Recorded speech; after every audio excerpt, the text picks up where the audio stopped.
Hello guys, welcome. So this is minced fish. I have fried already. And let's get ready our wok. First, we're frying the celery, ginger. Oh no, ginger first, then added some celery and carrots. So here is our ginger.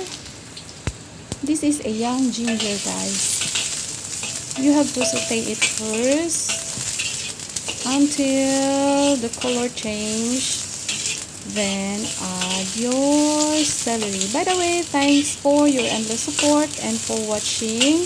This is just a short video. So here is our celery.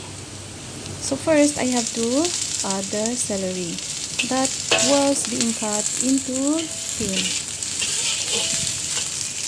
Then add your cooking wine. Then later on, add those carrots because carrots can be eaten raw. So, para siyang ano lang, half cooked yung carrots. But the celery is, it must be cooked or well done. So here you go guys, cover for a while and add your previously fried minced fish. So, minced fish cake pala yan.